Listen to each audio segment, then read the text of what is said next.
इतवार के दिन भी दोपहर के समय में परमेश्वर ने हमें यहाँ पर एकत्रित किया है परमेश्वर के नाम की आराधना करने के लिए। हम परमेश्वर को धन्यवाद देते हैं।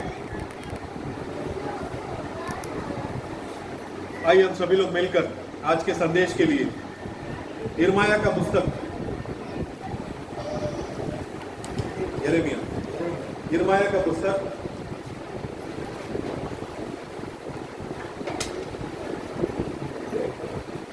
29वां अध्याय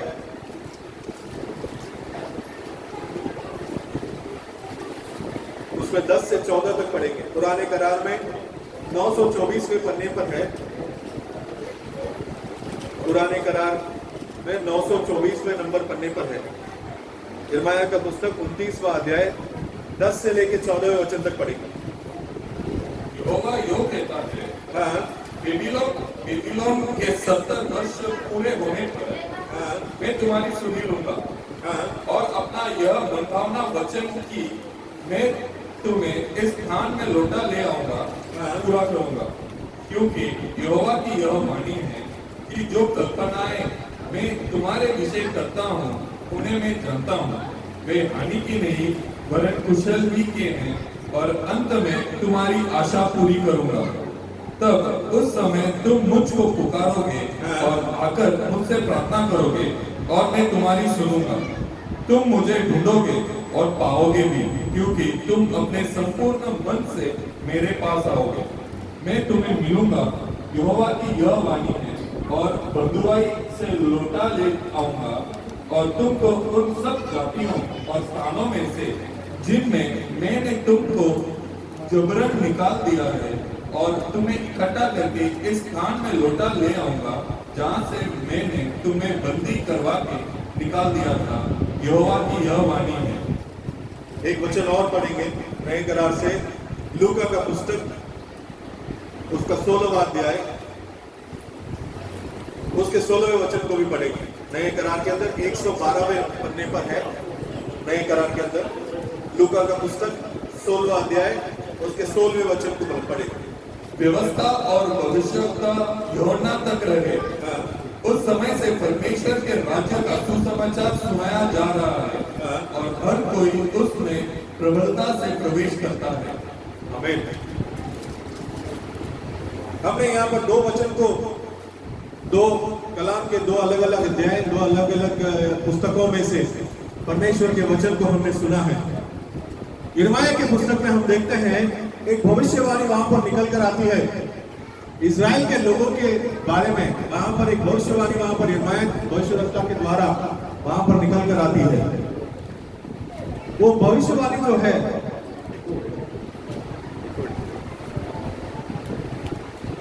उस भविष्यवाणी में अगर हम देखते हैं कि वो 70 वर्ष क्या करेंगे, बाबिलोन जो राजा है उस राजा के नीचे जो है वो लोग गुलामी करने वाले हैं।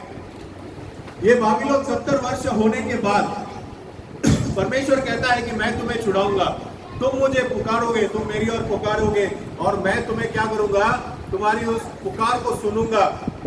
तुम मुझे पुकारोगे, तुम मुझे ढूंढोगे और मुझे क्या करोगे, पाओगे, मैं तुम्हें छुड़ाऊंगा करके परमेश्वर यहाँ पर वाणी कहता है। ये जो भविष्यवाणी है, गुलामीगिरी के अंदर से एक मनुष्य जो है वो इजरायली के लोग गुलामीगिरी के अंदर से बाहर निकलने के लिए एक भविष्यवाणी के रूप में वहां पर बताया गया है। यहाँ पुराने करार में और हम पीछे जब चलते हैं तो और इजराइल के लोग पहले भी क्या कर चुके थे, गुलाम बनकर रह चुके थे। मिस्र देश के अंदर फिरौन राजा था, उस राजा के नीचे वो लोग 400 वर्ष क्या कर रहे थे, गुलामी कर रहे थे। पूरी तरीके से उसे फिरौन राजा ने क्या किया था, इजराइल के सारे लोगों को वहां पे गुलामी करा रहा था। उस गुलामी के समय में उनसे ईंट बनवाता था। वो जो फिरौन का जो मिस्र देश का जो राजा था वो बड़ी बड़ी जो है इमारतें और बड़ी बड़ी राजमहल ऐसा बनाता था उस समय में। तो उसके लिए जरूरतमंद ईंट और पत्थर को जो काटने का काम था, उसके लिए जो भी मिट्टी की जरूरत थी, सबका जरूरत इजरायली लोगों से करवाता था। इजरायली लोगों को बंदी बनाकर उनसे इतना गुलाम बनाकर उनसे काम करवाता था। उन पर कोड़े बरसाता था, उनको बहुत तकलीफ देता था, बहुत सताता था। तब इजरायली लोगों ने क्या किया, परमेश्वर की ओर पुकारा उन्होंने। उन लोगों ने, उनसे सहा नहीं गया, उनसे वो गुलामी क्या नहीं हुआ, सहन नहीं हुआ। तो उन्होंने क्या किया, प्रभु यीशु मसीह यहोवा परमेश्वर जो जीवित परमेश्वर की ओर पुकारने लगे कि हम अब्राहम, इसहाक और याकूब के संतान हैं। हमारे पूर्वजों के क्या हैं, परमेश्वर है, हमारे भी परमेश्वर है। आप हमें क्या कीजिए, इस गुलामीगिरी से हमें क्या कीजिए, छुड़ाइए। उस गुलामीगिरी से वो पहले क्या हुए थे, परेशानी के अंदर आए थे, तकलीफ के अंदर आए थे।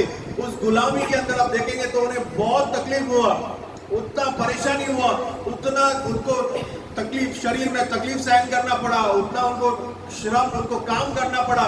तकलीफ के अंदर कोड़े बरसे उनके ऊपर, उनको एकदम गुलाम की तरह चलाता था वहां का राजा।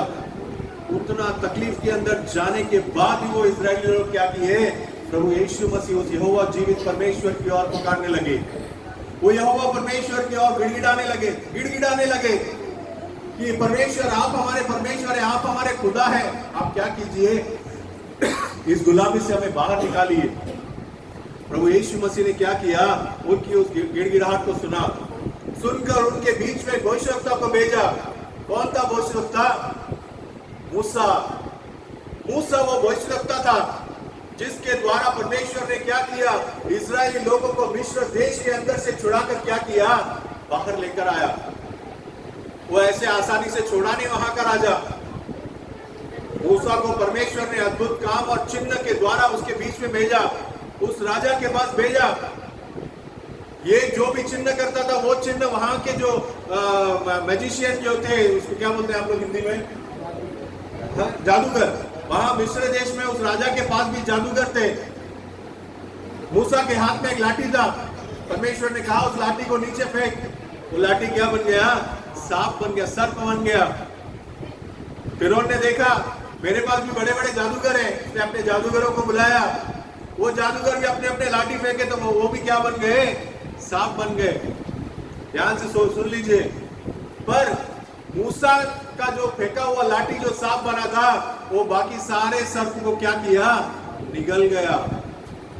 उसके बाद मूसा ने जब उस सर्प का पूंछ पकड़ा तो वो दोबारा क्या बन गया, लाठी बन गया। अद्भुत काम चिन्ह के द्वारा उस फिरौन राजा को क्या किया था, वहां पर उसको लोगों को छुड़ाने के लिए परमेश्वर ने उसके सामने वो चिन्ह किए। लेकिन वो राजा ठस से मस नहीं हुआ। जितने चिन्ह उसने देखे उतना उसका मन क्या हुआ, कठिन होता गया। चिन्ह तो मूसा भी कर रहा है, चिन्ह मेरे लोग भी कर रहे हैं, मेरे जादूगर भी कर सकते हैं, इसमें विशेष क्या है? लेकिन जो विशेष वहां पर हो रहा था, उस विशेष को वो देख नहीं पाया। इजरायली लोगों ने परमेश्वर से पुकारा था, परेशानी के अंदर परमेश्वर से पुकारा था। वो जितना चिन्ह वहां पर करता गया, एक एक चिन्ह जब करता गया, उतना ज्यादा तकलीफ वो इजरायली लोगों को देने लगा।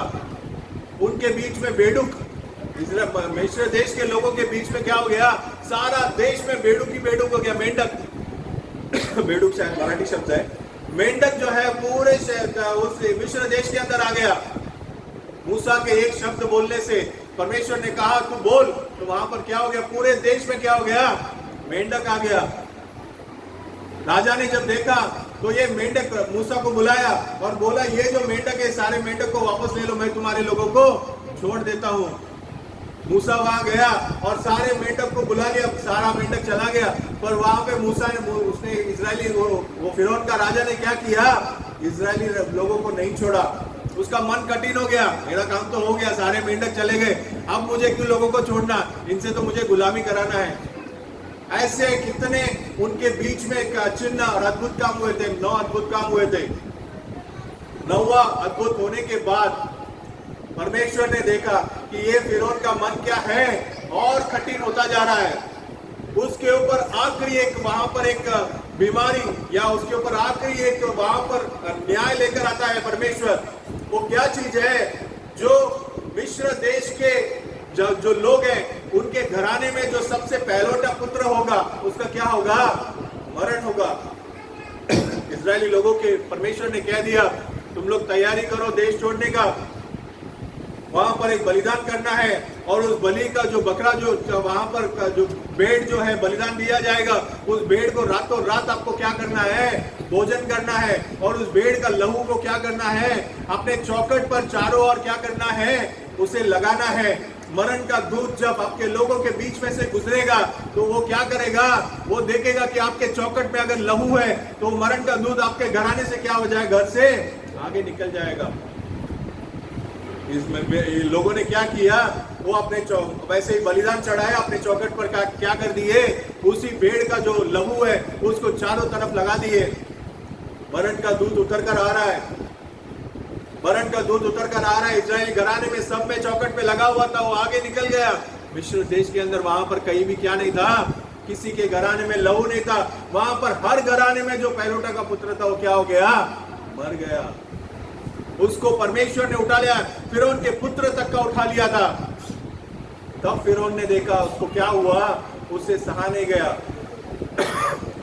उसने क्या कर दिया, मूसा को बुलाया और क्या कर, तू अपने लोगों को लेकर यहां से निकल जा, यहां से निकल जा। मूसा ने क्या किया, अपने सारे लोगों को इकट्ठा करके वहां से क्या कर दिया, प्रवास में निकल गया। और पूरे सारे लोग वहां पर निकल गए मूसा के पीछे। ये कुछ समय बीत गया, लोग सब जा रहे हैं मूसा के पीछे। ऐसा नहीं कि छोटा सा 100-200 लोग, ऐसा नहीं है। इजरायली लोग लाखों के गिनती में पूरे बड़ा सा एक झुंड लेकर, बड़ा सा एक भीड़ लेकर क्या कर रहा था, मूसा वहां पर उन्हें चला रहा था। और मूसा और इजरायली लोगों को कौन चला रहा था, ऊपर से परमेश्वर अपने दिन में धूप ना लगे अपने बच्चों को करके मेघ स्तंभ के रूप में। ये सब जो है निर्गमन की पुस्तक में आप पढ़ सकते हैं। दिन में मेघ स्तंभ के रूप में और रात में उनको उजाला चाहिए करके आग के खंबे के रूप में उनके आगे खड़ा रहकर उन्हें चलाता था। अद्भुत काम से चलाया। ऐसे चलते चलते जब आगे जा रहे थे तो पीछे फिरौन का मन क्या हो गया, उसका सारे देश में सारे पहलोटे के बच्चे मरने के बाद भी उसका मन क्या हो गया, अभी भी कठिन का कठिन रहा। उसने सोचा इतना सब कुछ हो गया, अभी भी मैं क्या नहीं करूंगा, इन इजरायली लोगों को मैं नहीं छोड़ूंगा, इनको कैसे भी क्या करना है, पकड़ के वापस लेकर आना है। वो अपना पूरा सेना लेकर क्या कर गया, इजरायली लोगों के पीछे निकल गया। उनको कैसे भी करके क्या करना, पकड़कर वापस लेकर आना। वो जब आगे चल रहे थे तो वहां पर लाल समुद्र वहां पर आ गया। आज भी वो लाल समुद्र कहां पर है, आप देख सकते हैं, वो मैप में देख सकते हैं, वो लाल समुद्र वहीं पर है। वो लाल समुद्र सामने है और पीछे कौन है, फिरौन का सेना है। इजरायली लोग बीच में है। अब वो फिरौन का सेना अगर आ जाएगा तो क्या करेगा, दोबारा पकड़कर सबको लेकर चला जाएगा। लेकिन परमेश्वर ने मूसा से कहा तो क्या कर, वो लाल समुद्र की ओर अपना हाथ उठा तो वो सारा लाल समुद्र क्या हो गया, 2 भाग हो गया। वो लाल समुद्र 2 भाग हो गया। सारे इजरायली के लोग क्या किए, वहां से एकदम सूखे जमीन की तरह वो लोग वहां से निकल गए। मैं जो बोल रहा हूं ये सब कहानी नहीं है, इतिहास है जो घटा है, कलाम में जो लिखा हुआ है, निर्गमन की पुस्तक में आप पढ़ सकते हैं। अब वो एक एक करके पढ़ेंगे तो काफी समय निकल जाएगा। सूखे जमीन के अंदर से समुद्र, दोनों बाजू पानी है और लगभग 20 लाख लोग क्या कर रहे हैं, वो बीच समुद्र से वहां पर निकल रहे हैं, सूखे जमीन से निकल रहे हैं। ये परमेश्वर का किया हुआ अद्भुत काम है। पीछे कौन आ रहा है, फिरौन का सेना आ रहा है। ये लोग यहां से पार करके दूसरी तरफ लाल समुद्र के दूसरे किनारे जब पहुंच गए तो मूसा ने क्या किया, अपने हाथ को उठा लिया और समुद्र क्या हो गया, एक साथ मिल गया। लेकिन फिरौन का सेना ने देखा कि ये लोग आगे निकल गए, हम इनका पीछा करेंगे करके वो लोग भी पीछे गए थे। लेकिन जब मूसा का हाथ उठा और वहां पर वो समुद्र बंद हो गया तो पूरा फिरौन और उसका सेना क्या हो गया, पानी में डूबकर मर गया। परमेश्वर का किया हुआ अद्भुत काम। मैं ये सब क्यों बता रहा हूं, इजरायली लोग गुलामी के अंदर थे, उनको परमेश्वर ने क्या किया, छुड़ाकर बाहर लेकर आया, अद्भुत काम और चिन्ह दिखाकर। एक समुद्र 2 भाग होना कभी किसी ने ना सुना होगा, कभी किसी ने ना देखा होगा, विश्वास कैसे करेंगे। लेकिन उनके सामने वो काम हो रहा था। फिरौन के सेना को परमेश्वर ने कैसे नाश किया। सारे मिस्र देश के अंदर अंधकार था, मरण का अंधकार था, लेकिन जहां पर इजरायली लोग रह रहे थे, गोशेन करके एक जगह पर, वहां पर क्या था, उजाला था। परमेश्वर ने उन्हें अद्भुत रीति से चलाया था। उतने अद्भुत रीति से चलाया था। वो लोगों ने क्या किया था, गुलामी के अंदर जब रह रहे थे तो उन्होंने क्या किया था, परमेश्वर की ओर क्या किए थे, उन्होंने गिड़गिड़ाया था, उन्होंने प्रार्थना किया था। उन्हें उस गुलामी से बाहर निकलना था। वो जो परेशानी थी, वो जो तकलीफ थी, वो जो एक नरक समान एक जगह था, उस जगह से उन्हें क्या करना था, बाहर निकलकर एक स्वतंत्रता के अंदर आना था, एक छुटकारा पाना था उनको। उस परेशानी से उन्हें छुटकारा पाना था। उन्होंने क्या किया, उसके लिए परमेश्वर के पास गिड़गिड़ाया, परमेश्वर की ओर उन्होंने देखकर उन्होंने प्रार्थना किया। एक अजीब सी बेचैनी उनके अंदर से थी। वो परेशानी से उन्हें छुटकारा मिलेगा नहीं मिलेगा, परमेश्वर उन्हें छुड़ाएगा क्या, कैसे छुड़ाएगा, कौन आकर छुड़ाएगा, उनके अंदर एक बेचैनी सी चल रही है। उस परेशानी से कैसे छुटकारा मिलेगा, परेशानी तो सहन कर रहे हैं, लेकिन वो परेशानी से छुटकारा पाने के लिए उनके अंदर एक बेचैनी है।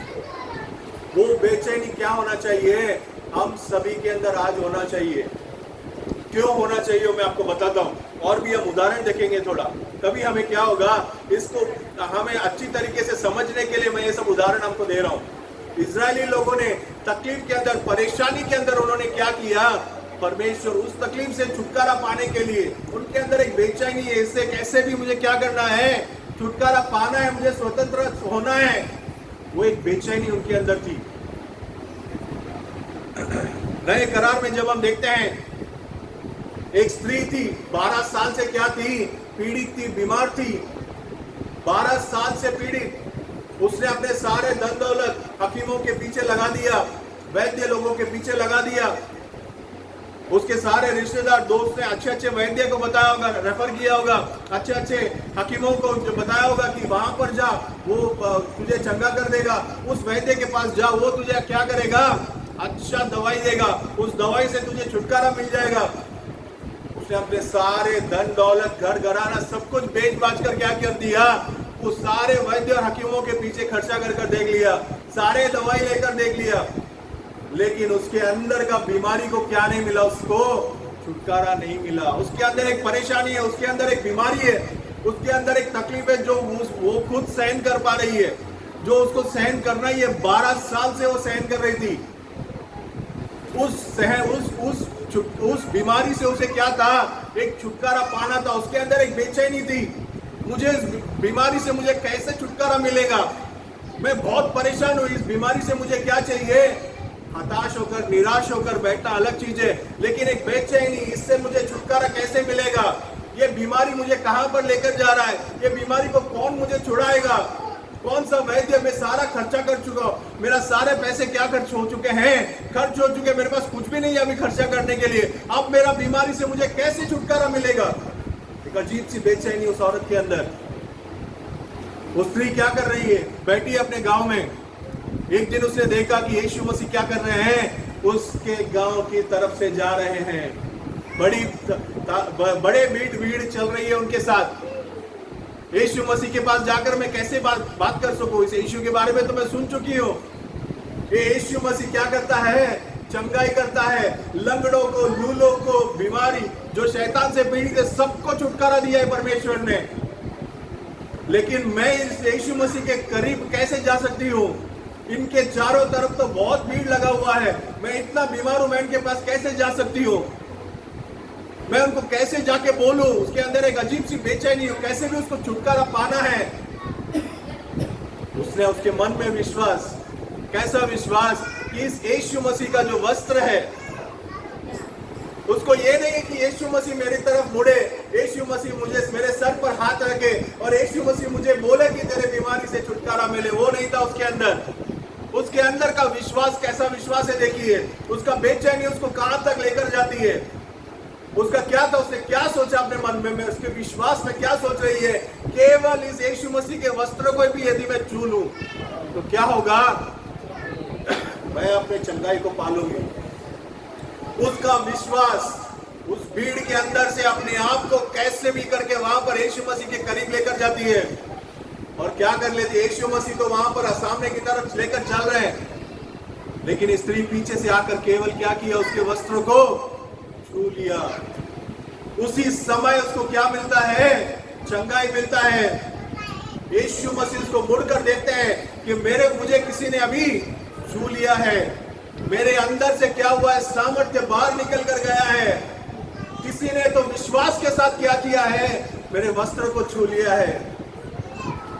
कोई तो बेचैन थी, कोई एक व्यक्ति बेचैन था यहाँ पर, अपने बेचैनी अपने परेशानी को लेकर मेरे पास आया, अपने बीमारी को लेकर मेरे पास आया और मेरे वस्त्र को छूते मेरे अंदर से क्या किया है, सामर्थ्य बाहर निकल कर गया है। कौन है वो व्यक्ति? यीशु मसीह जानना चाहा। चेलों ने क्या कहा, प्रभु इधर तो इतना भीड़ है, इतना भीड़ आपके चारों तरफ चल रहा है, आप क्या बोल रहे हो, किसने छू लिया, कैसे पता लगा है? लेकिन परमेश्वर को पता था, यीशु मसीह को पता था कि कोई एक परेशान व्यक्ति, कोई एक बीमार व्यक्ति अपने बेचैनी में क्या किया है, मुझे छू लिया है। और वो सामर्थ्य उसके अंदर से जाकर उसे उस व्यक्ति को चंगाई मिला है। वो स्त्री घबराते हुए क्या कहा, परमेश्वर मैंने आपको क्या किया है, आपके वस्त्र को छू लिया। परमेश्वर ने कहा तेरे विश्वास के अनुसार क्या हो, तू चंगाई पा ले। उस जगह पे 12 वर्ष परेशानी बीमारी के अंदर सारा धन दौलत खोने के बाद एक स्त्री अपने बेचैनी में क्या करती है, जाकर परमेश्वर को पकड़ लेती है और उस जगह पर क्या करती है, वहां पर छुटकारा पाती है। आज हमारे अंदर ऐसा बेचैनी है क्या? आज हम परेशान हैं।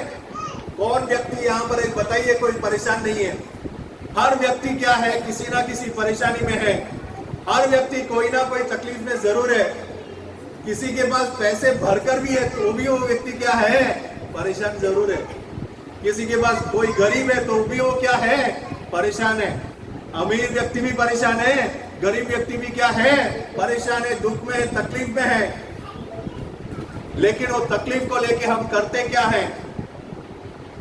उस तकलीफ को लेकर हमारी बेचैनी को हम कहां पर लेके जाके बाहर निकालते हैं? हमारी बेचैनी हम कैसे दिखाते हैं? हमारे परेशानी को दूर करने के लिए हताश होकर घर में पड़े रह जाते हैं क्या? कुछ नहीं होगा, एकदम अविश्वास के अंदर पड़े हैं क्या? या एक बेचैनी कोई है मुझे छुड़ाने वाला, उस छुड़ाने वाले के पास यदि मैं जाऊं तो जरूर क्या करूं, मैं छुटकारा पाऊं।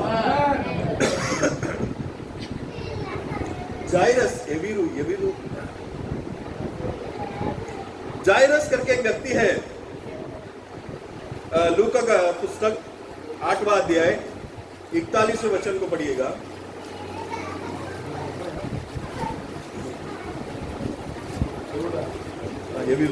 लूका 8वां अध्याय।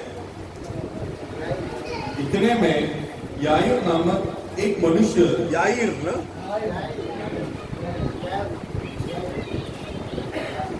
याईर इंग्लिश में जायरस करके दिया हुआ है और तमिल में यवीरू करके दिया हुआ है, अलग अलग वहां पर लिखा हुआ। ठीक है, याईर नामक एक व्यक्ति है। 41वें वचन से लेकर 55 तक आप लोग पढ़ लीजिएगा। ये क्या है, इसका एक मनुष्य है जो आराधनालय का सरदार था और यीशु के पांव पर सिर नीचे इतने में याईर नामक एक मनुष्य जो आराधनालय का सरदार था, वो आराधनालय का सरदार था। वहां पर जो मंदिर था, उस मंदिर का क्या था, वो सरदार था, आराधनालय का सरदार था।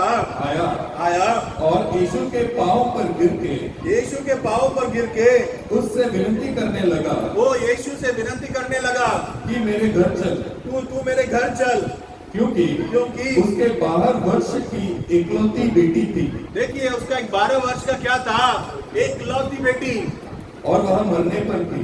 वो क्या थी, मरने पर थी। किसी का बच्चा मरने पर है। सोच कर देखिए, एक व्यक्ति है, 12 साल से उसने पाला बढ़ाया, प्रेम से कितना प्रेम किया होगा। इकलौती बेटी है वो, उसने अपना सारा धन दौलत ले लाकर उस बेटी ने जो भी मांगा उसको क्या किया होगा, दिया होगा। उस बेटी को खुश देखने के लिए, उस बेटी के बचपन में पूरा उसको खुश देखने के लिए उसने सब कुछ किया होगा। परमेश्वर के वचन में उसने उसको सिखा कर उसने क्या किया होगा, बड़ा किया होगा, ताकि ये आगे जाके परमेश्वर के वचन में स्थिर बने रहे। उसने सब कुछ किया होगा, इतना प्रेम कर रहा था। एक लौती बेटी, 12 वर्ष की बेटी, वो क्या थी, मरने पर थी, बीमार, एकदम बीमार पड़ चुकी थी, वो मरने के अवस्था में थी। यवीरू आराधनालय का बहुत बड़ा सरदार था, यहूदियों के बीच में एक बहुत बड़ा क्या था, वो सरदार था। लेकिन उसको पता था कि ये यीशु मसीह अकेला ही कौन है, परमेश्वर है, और यही मेरे बच्चे की इस बीमारी से क्या कर सकता है, चंगाई दे सकता है। वो यीशु मसीह के आकर पैर पर गिर गया कि मेरे बच्चे बीमार है, इस बीमारी से उसे क्या चाहिए, चंगाई चाहिए। आप मेरे घर चलिए, मेरे बच्चे के ऊपर अगर आप प्रार्थना करेंगे तो वो जरूर क्या करेगी, चंगाई पाएगी। पढ़िएगा नीचे उसमें। जब वह जा रहा था तब लोग उस पर गिरे पड़ते थे। एक स्त्री ने जिसको 12 वर्ष से लहू बहने का रोग था और जो अपनी सारी जीविका वैभव के पीछे व्यय कर चुकी थी, तो भी किसी के हाथ से चंगी न हो सकी थी, पीछे से आकर उसके वस्त्र 49 पढ़िए, 49 उसी में वह यह कह ही रहा था कि किसी ने आराधनालय के सरदार के यहाँ से आकर कहा, आराधनालय के सरदार के यहाँ से आकर कहा, तेरी बेटी मर गई। तेरी बेटी मर चुकी है, तेरी बेटी बीमार थी, मरने की अवस्था में थी, लेकिन अब क्या हो चुकी है, तेरी बेटी मर चुकी है। तू क्या मत कर, तू गुरु को दुख मत, आगे बढ़िए, गुरु को दुख न दे। गुरु को क्या, प्रभु यीशु मसीह को क्या मत दे, तू दुख मत दे, तेरी बेटी मर चुकी है, चल आगे का काम करते हैं। यीशु ने यह सुनकर उसे उत्तर दिया, मत डर। क्या क्या क्या मत कर, तू डर मत, तू तेरा परेशानी को तू मेरे पास लेकर आया है, तू तेरे तकलीफ के समय में तू मेरे पास आया है, तेरी पूरी बेचैनी को लेकर तू कहां पर आया है, विश्वास के साथ मेरे सामने, प्रभु यीशु मसीह के सामने आया है। तू मत डर। आज हम हमारी परेशानी, हमारा दुख, हमारा तकलीफ लेकर परमेश्वर के सामने यदि जाता है विश्वास के साथ, तो परमेश्वर हमें क्या सांत्वना देता है, तू मत डर। हमें डरने की कोई जरूरत नहीं है, जब तक हमारी बेचैनी, हमारी तकलीफ और हमारी परेशानी को लेकर हम कहां जाते हैं, प्रभु यीशु मसीह के सामने जाते हैं पूरे विश्वास के साथ। हाँ, आगे बढ़िए। तू मत डर, केवल विश्वास रख, तेरा विश्वास में तू बने रहे। तू जो प्रभु यीशु मसीह पर विश्वास करता है, उस यीशु मसीह के विश्वास पर तुझे क्या करना है, स्थिर बने रहना है। हाँ, तो वह बच जाएगी। तो वो क्या करेगी, बच जाएगी। मर गया करके एक व्यक्ति आकर कहता है तेरी बेटी मर चुकी है, प्रभु यीशु मसीह क्या करते हैं, तू मत डर, तू विश्वास में बने रहे, तो वो क्या करेगी, जरूर बच जाएगी। सोच कर देखिए, यवीरू का जो याईर का अवस्था क्या होगा। एक व्यक्ति आकर उससे कह रहा है कि तेरी बेटी मर चुकी है, यहाँ पर यीशु मसीह कहता है कि तू क्या कर, मत डर, विश्वास कर, तेरी बेटी क्या करेगी, वहां पर बच जाएगी। उसके नीचे पढ़िए। घर में आकर उसने पतरस, यूहन्ना, याकूब और लड़की के माता पिता को छोड़ अन्य किसी को अपने साथ भीतर आने न दिया। बाकी किसी को भीतर आने नहीं दिया। हाँ, सब उसके लिए रो पीट रहे थे, परंतु उसने कहा, रो मत, वह मरी नहीं है। प्रभु यीशु मसीह के सामने वो लड़की क्या नहीं है, वो मरी नहीं है, वो सो रही है, परंतु सो रही है। वे यह जानकर कि वह मर गई है, उसकी हंसी करने लगे। परमेश्वर का हंसी करने लगे। ये तो मर चुके हैं, ये इंसान कहता है कि ये सो रहा है, उसका हंसी करने लगे। हाँ, परंतु उसने उसका हाथ पकड़ा और पुकार कर कहा, हे लड़की उठ। तब उसके प्राण लौट आए। तब क्या हुआ, उसका प्राण लौट आया और वह तुरंत उठकर बैठ गई।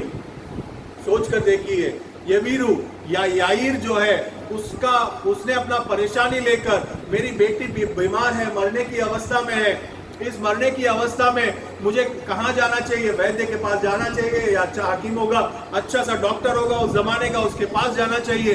लेकिन उस मनुष्य ने अपने सारे परेशानी, अपने सारे तकलीफ को लेकर, अपने बेटी के उस बीमारी को लेकर कहां पर पहुंचा, प्रभु यीशु मसीह के सम्मुख में पहुंचा।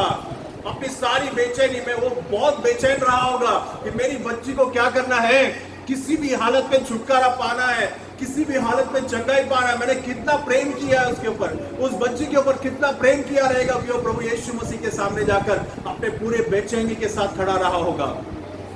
उसकी बेचैनी को परमेश्वर ने देखा, उसके विश्वास को परमेश्वर ने देखा, उसके घर जाकर क्या किया, हे लड़की तू क्या कर, उठ। उसके हाथ पकड़कर जब उठाया तो वहां पर क्या कर गई, उसका प्राण उसके अंदर लौट आया और उठकर बैठ गई। हमने देखा अभी तक 3 उदाहरण देखा, हमने इजरायली लोगों का उदाहरण देखा। उसके बाद हमने क्या देखा, उस 12 साल से जो बीमार थी उस स्त्री का विश्वास देखा, और यहाँ पर याईर का जो है बेचैनी को देखा हमने। आज हमारे अंदर वो बेचैनी है क्या, हम बेचैन है क्या, हमारे अंदर वो बेचैनी है क्या? क्यों हम बेचैन होना चाहिए, क्यों हम परेशान होना चाहिए, क्यों हम किस चीज को लेकर तकलीफ में होना चाहिए? हम हमारे रोजमर्रे के जिंदगी में हमारी बीमारी को लेकर हम तकलीफ में रहते हैं हमारे घर के समस्याओं को लेकर हम परेशान रहते हैं, कल क्या होगा उसके बारे में सोचकर परेशान रहते हैं। ये सारा मास के अनुसार की परेशानी है। ये परेशानी सब परमेश्वर दूर करेंगे, इसमें कोई संदेह नहीं है, कोई दूसरा राय नहीं है। जरूर परमेश्वर दूर करेंगे। परमेश्वर क्या कहा था, तुझे विश्वास करना है, तुझे डरना नहीं है। तेरे विश्वास करके कहां पर आना है, प्रभु यीशु मसीह के सम्मुख में आना है, तो क्या करोगे, जरूर छुटकारा पाओगे। एक मरी हुई लड़की को हाथ पकड़कर क्या कहा, हे लड़की उठ, तो उठकर बैठ गई, उसका प्राण उसमें लौट कर आया। आपका विश्वास क्या है परमेश्वर देखता है। लेकिन मैं इन बातों के बारे में नहीं कह रहा, इसके अलावा हमारे अंदर एक बेचैनी होना चाहिए। हम अभी जिस जमाने में जी रहे हैं, कल या परसों शायद अमेरिका के जो प्रेसिडेंट है, नए प्रेसिडेंट डोनाल्ड ट्रंप जो है, उन्होंने क्या कहा है, तीसरा महायुद्ध होने में ज्यादा दूर नहीं है, बहुत जल्द तीसरा महायुद्ध होने वाला है करके उन्होंने कहा है। यूएस के प्रेसिडेंट है, वो क्या कहते हैं, तीसरा महायुद्ध कभी भी हो सकता है, बहुत जल्द हो सकता है, ज्यादा दूर नहीं है करके उन्होंने कहा है। तो सोचकर देखिए, तीसरा महायुद्ध जब होगा, उससे पहले यहां पर परमेश्वर के चुने हुए जो बच्चे हैं, जो परमेश्वर के दुल्हन है, उस दुल्हन को क्या होना चाहिए, परमेश्वर के सम्मुख में होना चाहिए। परमेश्वर का जो आगमन है उस क्लेश के समय से पहले क्या होगा, पूरा हो जाएगा। एक क्लेश का समय आ रहा है। परमेश्वर ने क्या किया था, एक दृष्टांत को परमेश्वर ने कहा है, मनुष्य का पुत्र क्या करता है, खेत में जाकर क्या करता है, दाने को बोता है, पीछे से आकर एक व्यक्ति क्या करता है, सारे निंदन को बोकर जाता है। वो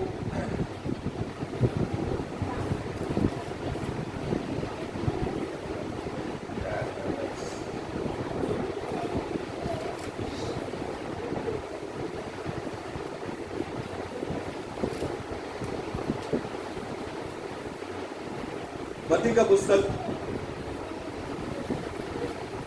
13वां अध्याय 24 वचन को पढ़िएगा।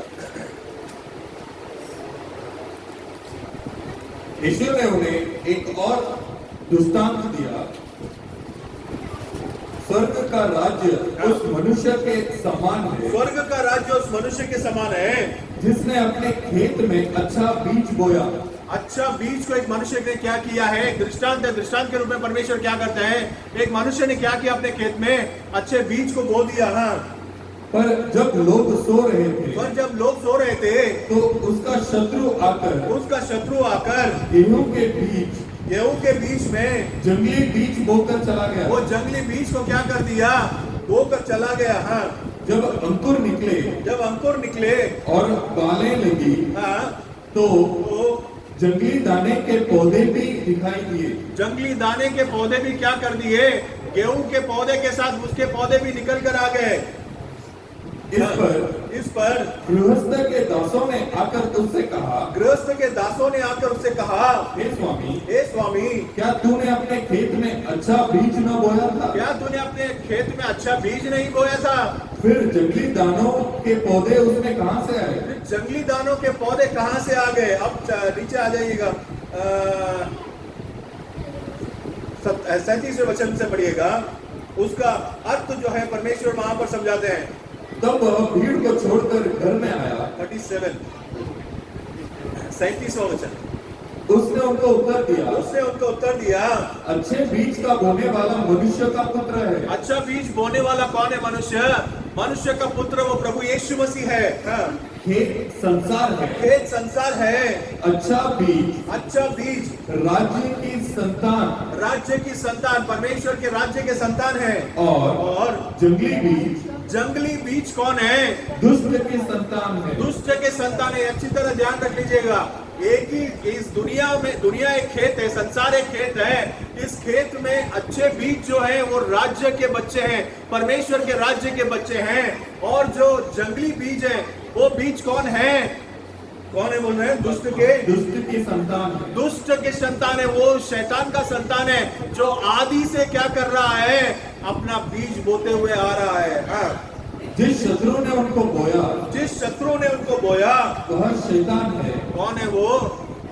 जिस शत्रु ने बोया है वो कौन है? शैतान है। यही मैंने कहा था, आदि में हवा को जिस शैतान ने भरमाया था वो समय समय पर इस संसार में क्या कर रहा है? अपना बीज को बोते हुए आ रहा है। नीचे पढ़िएगा। कटनी जगत का अंत है। अभी अच्छे से ध्यान सुन लीजिएगा। जगत का अंत क्या होगा? कटनी का समय। जब बीज पककर आ जाएगा तो क्या होता है? वहां पर उस बीज को क्या किया जाता है? पौधों को काटा जाता है। वो कटनी का समय जब आता है वो किसे बताता है? संसार के अंत को बताता है। तो संसार का अंत होने से पहले उस अच्छे बीज को क्या किया जाएगा? काट के निकाला जाएगा और वो परमेश्वर अपने भंडार पर लेकर जाएंगे। हाँ। और काटने वाले स्वर्गदूत है। काटने वाले कौन है?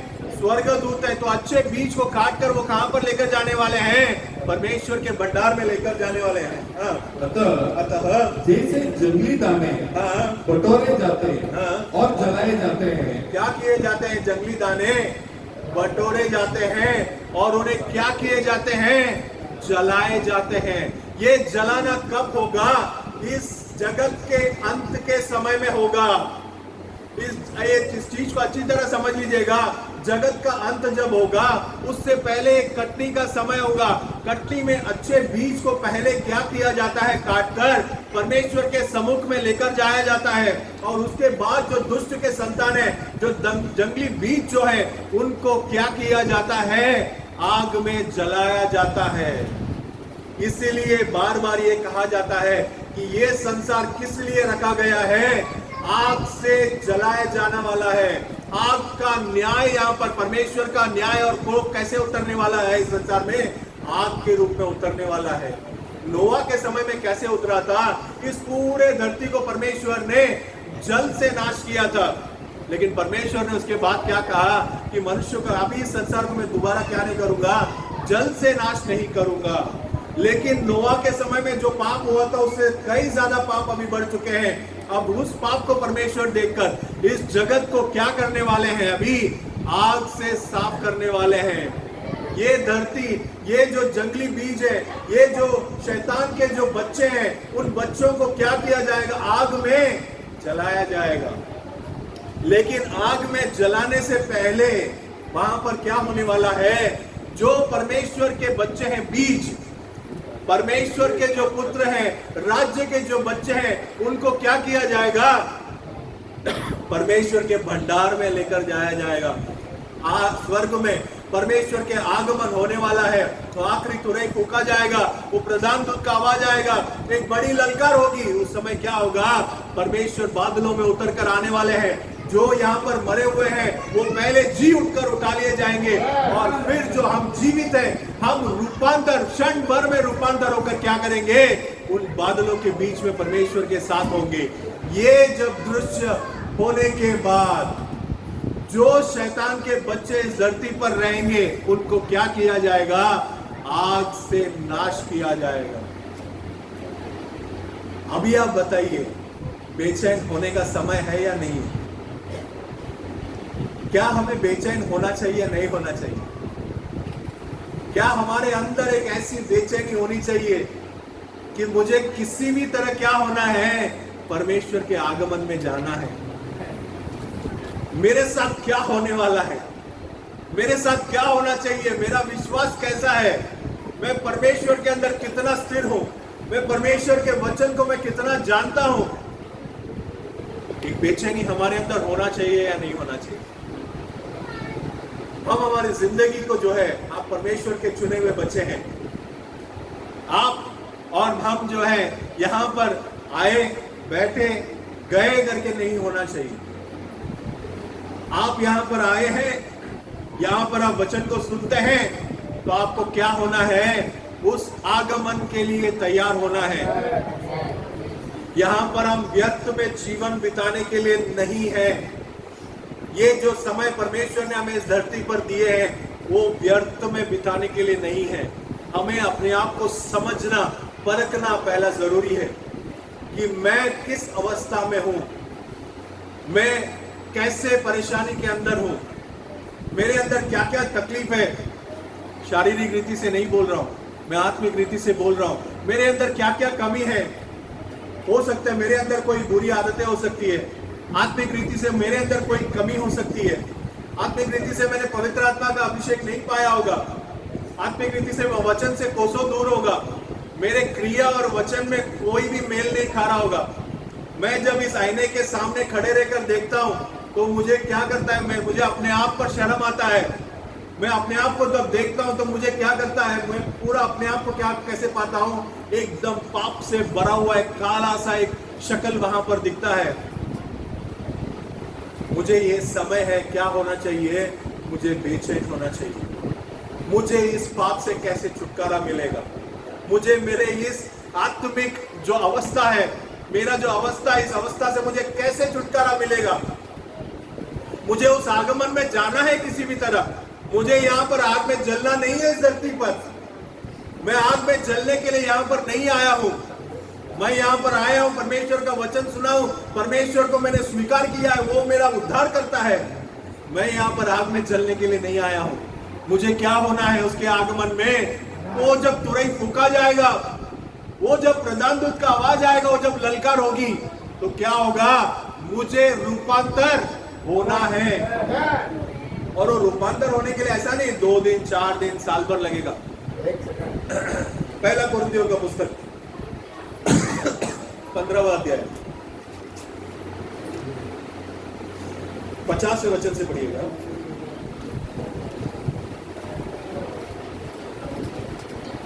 हे भाइयों, मैं यह कहता हूँ कि मांस और लहू परमेश्वर के राज्य के अधिकारी नहीं हो सकते। ये मैंने कई दफे आपको ये जो वचन है, कई दफे मैंने आपको बताया है।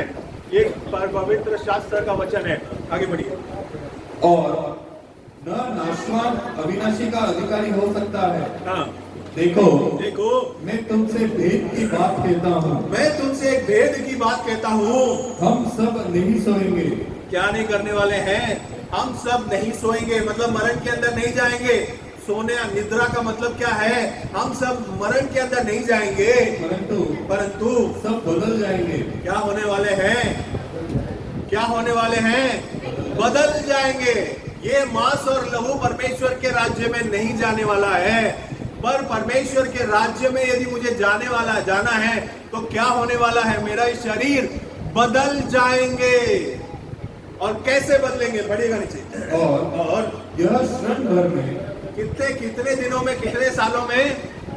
क्षण भर में, एक पलक झपकने के समय में, एक सेकंड में क्या होने वाला है?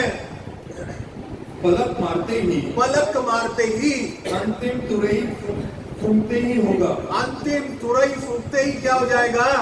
मैं बदल जाऊंगा। ये मेरा जो शरीर का अवस्था है, नाश का जो शरीर है, ये अविनाशी अवस्था में क्या होने वाला है? बदल जाने वाला है। क्योंकि तुरई फूंकी जाएगी और मुर्दे अविनाशी दशा में उठाए जाएंगे। और हम बदल जाएंगे। और क्या होने वाले हैं? हम बदल जाएंगे, हमारा रूपांतर होने वाला है। हमारा ये शरीर का, इस शरीर में हम परमेश्वर के राज्य में नहीं जा सकते, लेकिन परमेश्वर के राज्य में जाने के लिए जो अविनाशी दशा में होना है, उस अविनाशी दशा में क्या होने वाले हैं, हम बदल जाएंगे, हमारा रूपांतर हो जाएगा। लेकिन ये रूपांतर होने के लिए मैं तैयार हूं क्या? ये रूपांतर होने के लिए मेरे अंदर क्या होना चाहिए? परमेश्वर का आत्मा मेरे अंदर होना चाहिए। ये मैं नहीं कहता हूं, पौलुस कहता है। पौलुस क्या कहते हैं? रोमियो का किताब 8वां अध्याय 9वें वचन में कहते हैं, जिस किसी के अंदर परमेश्वर का आत्मा नहीं है, वो परमेश्वर का नहीं है, वो परमेश्वर का नहीं है। अगर परमेश्वर का आत्मा मेरे अंदर नहीं है तो मैं परमेश्वर का नहीं है। तो वो जब तुरंत फूका जाएगा तो मैं क्या नहीं कर सकूंगा? मेरे अंदर कोई बदलाव नहीं होगा और मैं उठा लिए जाने में नहीं जाऊंगा। तो मेरे अंदर वो बदलाव होना है। मेरे अंदर क्या होना है? वो जब तुरंत फूकी जाएगी तो मेरे अंदर, मैं जब जीवित रहूंगा तो मेरे अंदर क्या, मेरे शरीर को क्या होना है? एक रूपांतर होना है। उस अविनाशी दशा में मुझे आना है और तब मैं क्या करूंगा? बादलों में उठा लिए जाऊंगा। लेकिन ये जब बदलाव आने के लिए आज मैं जिस अवस्था में हूं, उस अवस्था में क्या मैं उद्धार पाया हूं क्या? क्या मैं परमेश्वर के पवित्र आत्मा को पाया हूं क्या? क्या उस अविनाशी के दशा को मैं रूपांतर होने के लिए क्या मैं आज तैयार हूं क्या? इस चीज का बेचैनी क्या होना चाहिए? हम हर एक व्यक्ति के अंदर होना चाहिए। हम हर एक व्यक्ति के अंदर एक बेचैनी होना चाहिए। क्या मैं परमेश्वर के आगमन में उस रूपांतर होने की अवस्था के लिए आज मैं तैयार हूं क्या? आज मैं तैयार हूं क्या? मैं किस अवस्था में हूं? मेरा क्या दशा है? आत्मिक दशा मेरा क्या है? कहां पर जाकर देखना है? कलाम के अंदर जाकर देखना है। मेरा गुण कैसा है? मेरा क्रिया कैसा है? मैं कलाम के अनुसार चलता हूं क्या? मैं हर चीज में विश्वास में आगे बढ़ रहा हूं क्या? ये सब चीज क्या होना चाहिए? हमें परखना चाहिए। इसलिए बार बार कहा जाता है कि आप किसी और को मत देखिए, पड़ोसी को मत देखिए, किसी दोस्त को मत देखिए, किसी को, रिश्तेदार को, किसी को भी देखने की जरूरत नहीं है। हर एक आदमी, हर एक औरत, हर एक स्त्री, हर एक पुरुष अपना और परमेश्वर के बीच का एक व्यक्तिगत संबंध है। अलग अलग मैं और मेरा परिवार सहित संबंध नहीं, ऐसा नहीं है मैं अगर हो गया तो परिवार, पूरा परिवार चला जाएगा, ऐसा नहीं है। हर एक व्यक्ति का व्यक्तिगत रूप में परमेश्वर का के साथ क्या है? संबंध है। हर एक व्यक्ति को क्या होना चाहिए? इस आईने के सामने खड़ा रहकर एकदम पवित्र रूप में वहां पर क्या करना चाहिए? दिखाई देना चाहिए। परमेश्वर कहते हैं कि जैसा मैं पवित्र हूं वैसे तुम भी क्या करो? पवित्र बनो। हमें उस पवित्रता के तरफ क्या करना है? आगे बढ़ना है। एक बेचैनी हमारे अंदर होना चाहिए। जो परेशान लोग थे, इजरायली लोग परेशान थे, उस परेशानी, उस गुलामी से बाहर निकलने के लिए बेचैन होकर परमेश्वर के सामने क्या किया? गिड़गिड़ाया। वो 12 साल से जो बीमार थी, पीड़ित थी, सारे धन दौलत सब कुछ खो दिया उसने, उस बीमारी से छुटकारा नहीं मिला। अपना सारे बेचैनी में विश्वास के साथ कहां पर आ गई? प्रभु यीशु मसीह के सम्मुख में आ गई। आज हम लोग कहां पर है? ये याईर अपना बेटी को खोने के बाद भी अपना पूरा विश्वास परमेश्वर के ऊपर रखकर क्या किया? उसके पास रहा।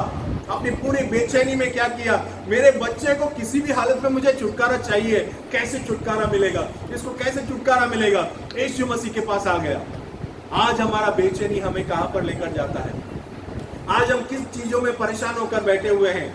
आज हम मांस के अनुसार, हमारी मांस के जो जरूरतों के लिए परेशान होकर, हमारी मांस के अनुसार जो परेशानी है, मांस के अनुसार जो दुख के, तकलीफ के अंदर हम परेशानी में बैठे हैं क्या?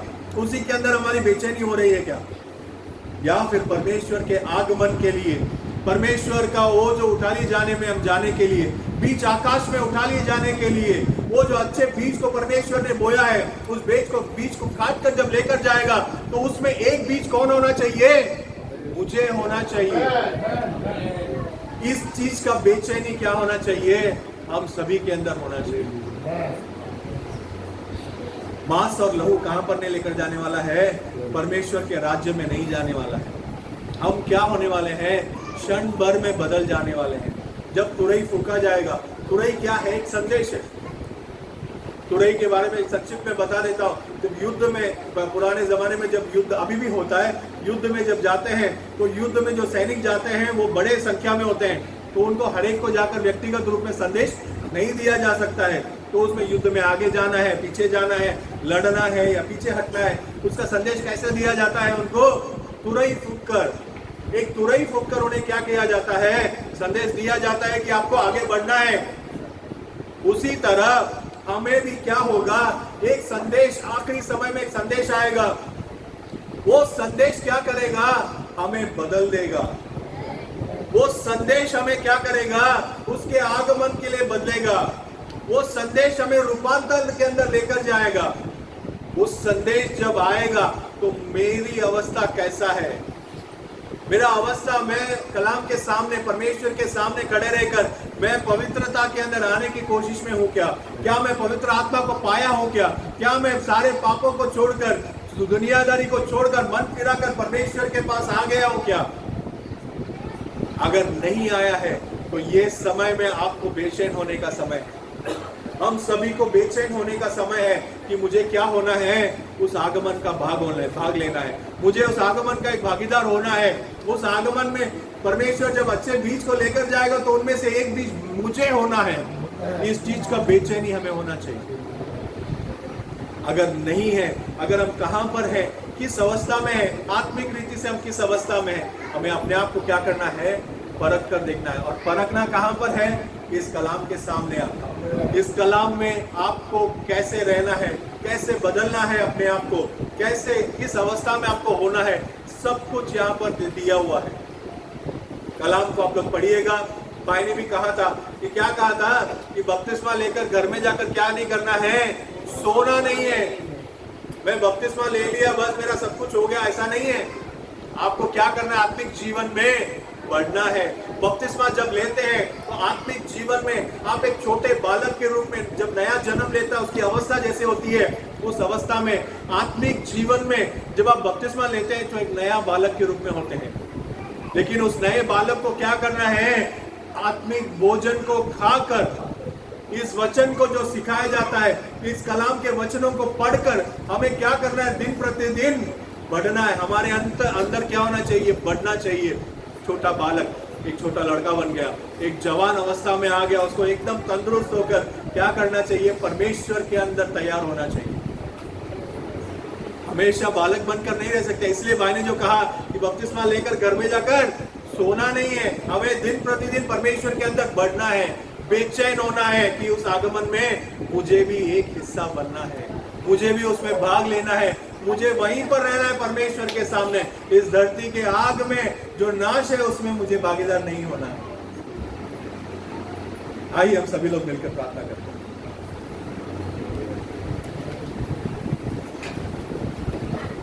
सभी लोग उठकर खड़े हो जाएंगे।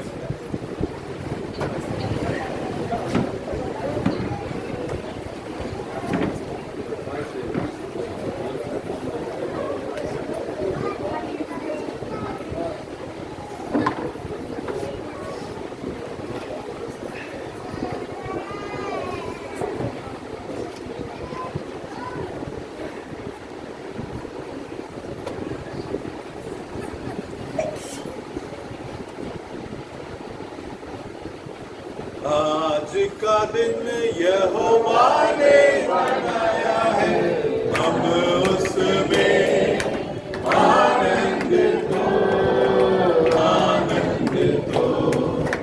आज का दिन यहोवा ने बनाया है, हम उसमें आनंद दो, आनंद दो। स्तुति प्रशंसा करे, क्यों ना तुझो करे। स्तुति प्रशंसा करे, क्यों ना कुछ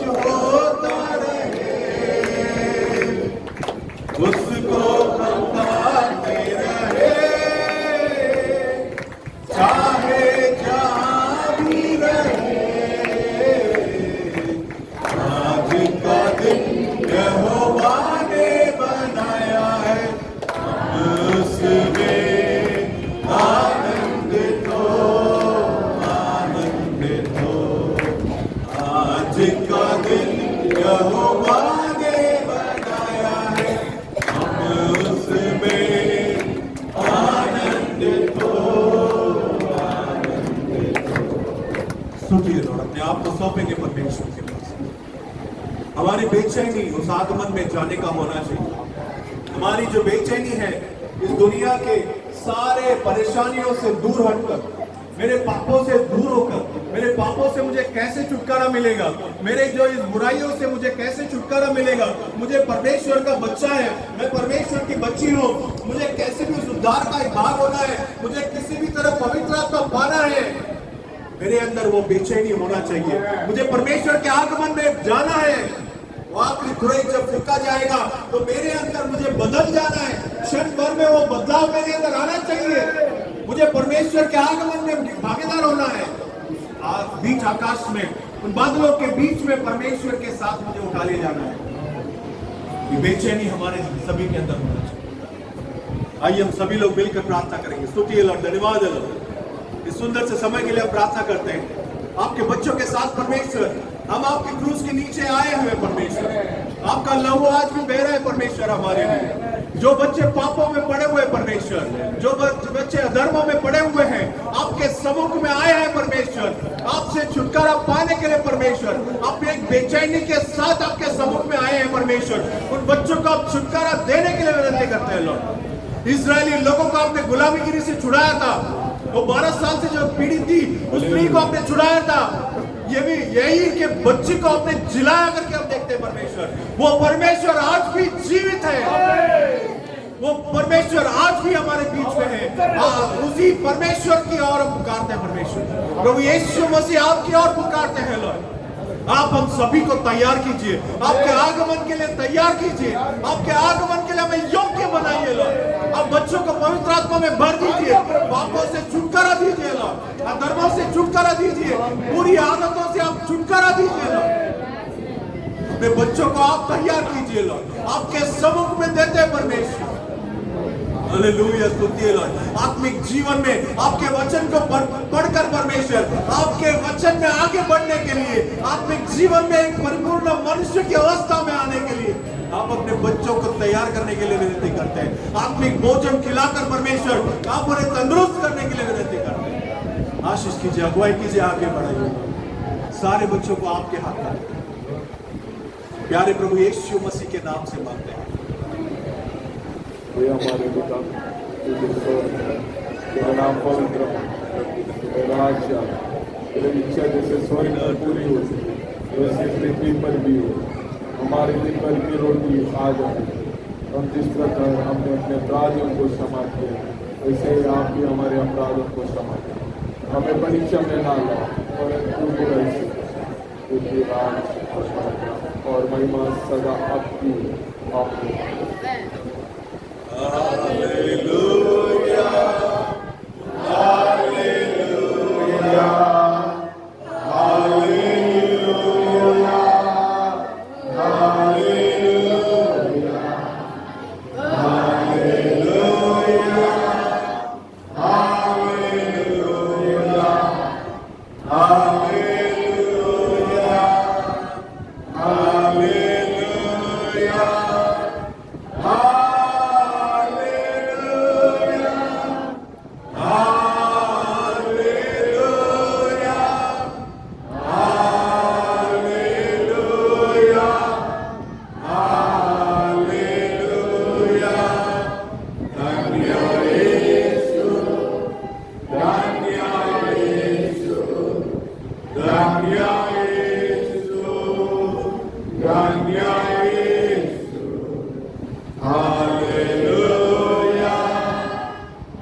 हालेलुया, हालेलुया, हालेलुया। हमारा प्रभु यीशु मसीह का प्रेम, उनका शांति, उनका समाधान हमारे साथ, हमारे परिवार के साथ प्रभु यीशु मसीह के आगमन तक बने रहे। आमेन। जय मसीह के, जय मसीह के, हालेलुया। सबका बेहतर प्रभु आपका आशीष करें।